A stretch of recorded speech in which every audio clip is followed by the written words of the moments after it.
No way, the champ, Amanda Serrano. How you doing? The legend. My name is Devon. I'm gonna look. No introduction needed. I know. Oh, really? Oh, it's an honor. I would love to draw your portrait if you have any time right now. Sure, I would love that. Yeah, just over there. Yo, the champ is here. So what's your name and what's one of your biggest dreams in life? Well, my name is Amanda. I have to add the real deal Serrano because that's who I am. It became me. I am a professional boxer. My dream right now, when I was a kid, I really didn't have a dream of what I am right now, what I've become. But my dream right now is to see the sport of women's boxing grow as it's doing right now, and the women to get equal pay or get paid better, and just the sport in general just to do good and do well. What first got you into boxing? Well, it started a long time ago. My sister, she's actually a former professional fighter, world champion as well. Cindy, right? Yes, Cindy. So we got introduced to boxing from my brother-in-law, which is my sister's husband, which is my trainer and my manager as well, Jordan Maldonado. She had my niece in 2001, and after she gave birth, she wanted to lose weight. And obviously, what Jordan knew was boxing. He said that's the best way to lose the baby weight. And then she started training in the gym, started boxing, and I was the babysitter, so I was always in the gym watching her, and then she just became a professional fighter, and she started doing good, and I was just like her biggest fan. I was #1 fan, going to all the events, going to all the fights, and that's how I got introduced to boxing. But I didn't fall in love with boxing right then and there. It took me a long time. I started boxing at 18 years old. I've been around this since I was 12, but I just seen her struggle. I seen how hard it was. And I actually sparred a couple of times as a teenager. It was twice I sparred with 2 girls, and it was pretty easy. And then they put me in there with a little boy my age, and there's a difference between boys and girls. And he wasn't backing down like the girls did. He kept fighting back, and then I started crying, and I said, "Get me out of here." And my trainer, Jordan, he said, "Don't you ever ask to fight ever again." And I said, thumbs up, I will never ask, because it was hard. I never felt that way before. It took years later until I decided to actually start fighting. How does it feel to become the first Puerto Rican to become undisputed, male or female? Listen, it's truly an honor. I'm so proud to be the first. We've had great champions coming out of the island. We have a small island, but amazing, great, big champions that come out of that island. And to be the first, it's truly an honor. And I know I'm not going to be the last, which is really nice because we have great champions now, current champions, future champions, and I can't wait to see these champions follow in my footsteps and become undisputed as well. Shout out to Puerto Rico. I'm going there tomorrow. I can't wait. Lucky you.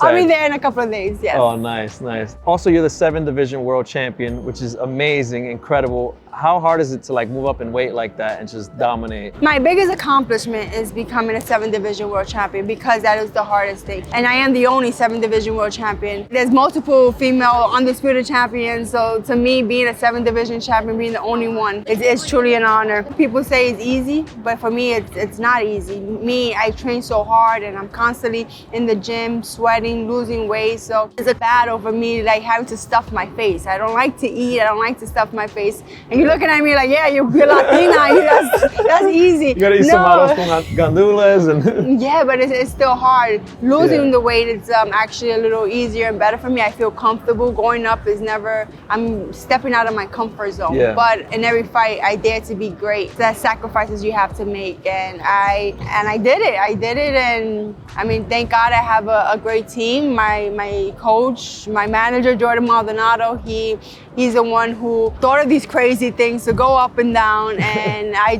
followed his lead. Do you have a nutritionist, or how do you diet? No. You just eat? No, I just eat less or eat more. Pasteles. Being in Puerto Rico, obviously it's amazing to have the great food and eating great, but it's still to a point where I'm like, okay, I'm stuffed, I have to, but there's nothing like the bread in Puerto Rico. And how does it feel to have the whole island of Puerto Rico supporting you? Puerto Ricans are so supportive. I'm gonna release this hoodie that I drew on October 25th, and I already know they're gonna show up for me. I'll be one buying. Oh, thank you so much. Puerto Ricans, they support. When you're Boricua, they're gonna come buy your tickets, right? So how does it feel to have them on your back? I can't believe I am extremely proud. I am a proud Boricua. That's why, of course, I knew who you were. I love and I support every Boricua that's doing something good for the island, that's bringing eyes to the island, and I truly, truly love that. Every time I fall at the garden, people flying in and selling out the place. It's like, who's that for? That's for me. Amazing. And even walking the streets in Puerto Rico, people screaming out their cars, or if I'm driving, they're like waving, and that's what I do. That's why I fight the way I fight, because I have sangre boricua in me, and that's what just gets me through every fight. That's what gets me through every training session. It's just knowing that I am a proud Boricua. We love our athletes.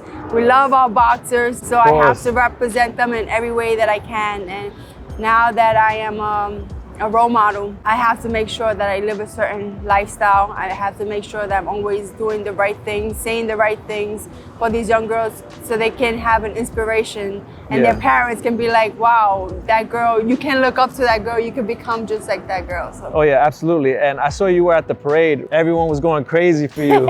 How did that feel? That felt like I never had this much attention. You know, I've been fighting in March it will be 17 years. Wow.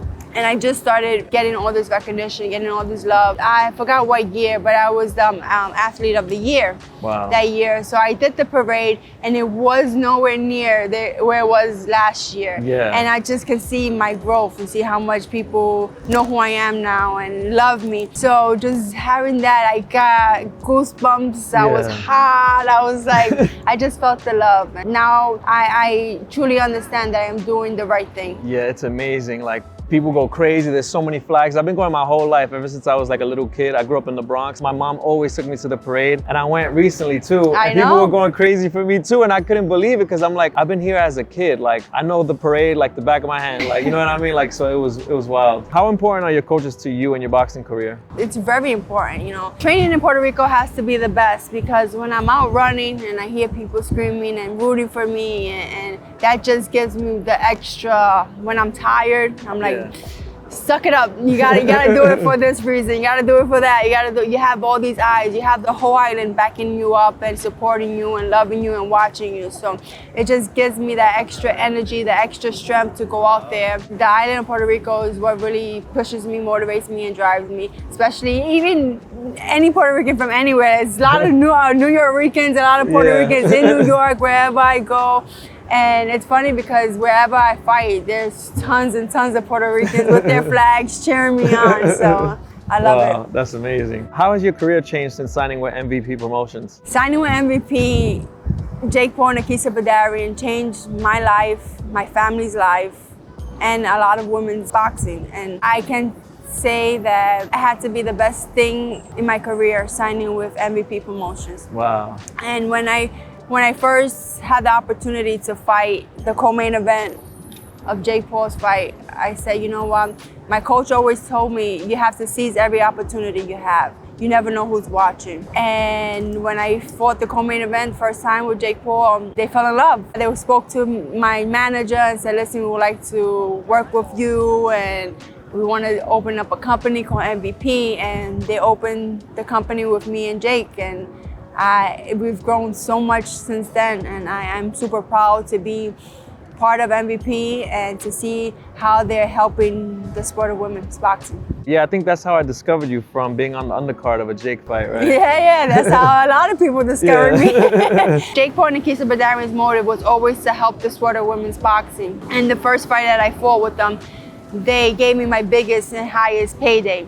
And I was like, okay, these guys are really about it. They really want to help the sport of women's boxing. And one thing they told my manager and I before we signed, they said, I promise you that you will become a millionaire within a year. Wow. And me and my manager looked at each other and we laughed. We said, okay, another one of these stories. Everyone says that. They lied though. Yeah. They made me a millionaire in less than a year. Wow. So I said, that's the best lie that I've ever was told. It happened too fast. That's amazing. Congrats. Thank you, thank you. How do you want to be remembered?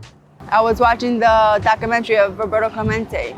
I would say that legends live forever. That guy he's one of a kind. And I told my manager, I said, man, I would love to be remembered like Roberto Clemente. Yeah, wow. I do everything I can in my power to be a great role model, to fight with everything I have in me. As you saw one of my fights, I had a big gash in my eye, and I kept fighting.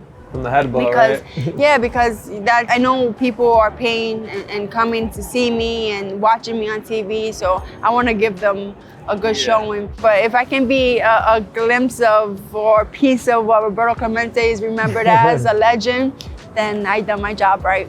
With the 7 division world champ, like you're already a legend. And some of your fights are crazy, like when you have all the blood and I saw you didn't know how big your gash was until you went to like the back room and you cried because you're thinking about your family and like how they see that and they're like, how many stitches was that? It was like, I was like 6, it was like 5 or 6. Yeah. It was like not that many stitches, as big as the cut was, but just seeing it, I just felt bad for my family back at home watching it on TV because I know it looks a lot worse on TV.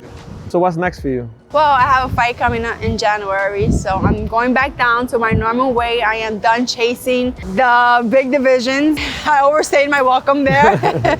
So I'm going back. I am the champion at 126 featherweight. I'll be defending my titles there real soon, early 2026. What message do you think the world needs to hear right now? Stay positive. Stay positive. Believe in yourself. Go out there. Don't pay attention to what people say. Yeah. Don't pay attention to what you read on social media. To me, greatness requires sacrifice. I sacrificed my ending of my teenage years, my 20s, now my 30s to be the best fighter I can be, the best person I can be, the best role model I can be. Not everything is about social media. Social media is where a whole bunch of people go on and they either bring you up or tear you down. And I know that's one thing that these kids nowadays that they're like so consumed in. Concentrate on yourself. Be the best version of yourself. For any athlete or any boxer, just train your hardest. Be the best that you can be. And the world will see that. Thank you, champ. That's great advice. And I'm done with this drawing if you want to check it out. Always, always, always. All right, Amanda Serrano, thank you for sharing your life with me. This is my interpretation of your life. Gracias, Boricua. That's amazing. Thank you so much. Thank you. I'm glad you like it. Honestly, one of the ones that really looks like me. Oh, thank you. Also, I know it's your birthday tomorrow, so I got you a second gift. Yay! This is the tote bag from the Piragua cart, and then I got you the hoodie. So you told me I ain't it already? Yeah. How did you know? So wow, this is exclusive. Doesn't release till October 25th. Thank you. So this is you. Happy birthday. Thank you so much. Thank you so much. It was an honor. I love it. Yes, it was an honor. Thank you, champ. Best birthday gift. Thank you so Boricua. much. Boricua. Pa que lo sepa. Forever. All right, I'm gonna go print out some more hoodies. Have a good one. Cuídate. Wow.